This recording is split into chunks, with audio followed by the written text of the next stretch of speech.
IPL 2024 దాదాపు చివరి దశకు వచ్చేసింది. దీంతో రేపు కీలక qualifier 2 match Rajasthan Royals versus Sunrisers Hyderabad జట్ల మధ్య జరగనుంది.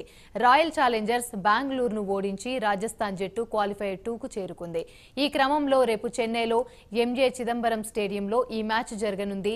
ఈ మ్యాచ్లో గెలిచిన జట్టు ఫైనల్లోకి ప్రవేశిస్తుంది. ఆ తర్వాత మే 26న కోల్కతా నైట్ రైడర్స్ తలపడనున్నారు. ఇప్పటికే క్వాలిఫైయర్ 1లో హైదరాబాద్ ను ఓడించి కేకేఆర్ జట్టు ఫైనల్స్ కు చేరుకుంది. అయితే రేపు శుక్రవారం ప్రతికూల వాతావరణం ఉంటుందని ఇప్పటికే వాతావరణ స్పష్టం చేసింది. ఇలాంటి పరిస్థితుల్లో వర్షం కారణంగా మ్యాచ్ రద్దయితే ఫైనల్ కు వెళ్లే జట్టు ఏది అనే ప్రశ్న తలెత్తుతోంది. క్వాలిఫైయర్ 2 కి వర్షం ఆటంకం కలిగిస్తే అంపైర్లకు కనీసం 5 ఓవర్ల మ్యాచ్ నిర్వహించడానికి అదనంగా గంటన్నర సమయం ఉంటుంది. తుఫాను కారణంగా 5.5 ఓవర్ల మ్యాచ్ కూడా ఆడలేకపోతే అంపైర్ సూపర్ ఓవర్ ద్వారా ఫలితాన్ని నిర్ణయిస్తారు. సూపర్ ఓవర్ కూడా సాధ్యం కాకపోతే మ్యాచ్ రద్దవుతుంది.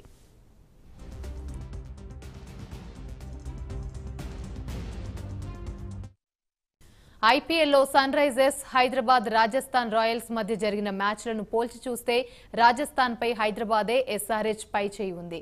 ఐపీఎల్లో ఆర్ఆర్ ఎస్ఆర్హెచ్ మధ్య ఇప్పటి వరకు మొత్తం 19 మ్యాచ్లు జరగగా సన్ రైజర్స్ హైదరాబాద్ జట్టు ఇప్పటి వరకు రాజస్థాన్ రాయల్స్ ను 10 సార్లు ఓడించింది. మరోవైపు గెలుపు అంచనా ప్రకారం చూస్తే ఈ మ్యాచ్లో సన్ రైజర్స్ హైదరాబాద్ జట్టు 52% గెలిచే అవకాశం ఉండగా రాజస్థాన్ రాయల్స్ జట్టుకు 48% ఛాన్స్ ఉంది.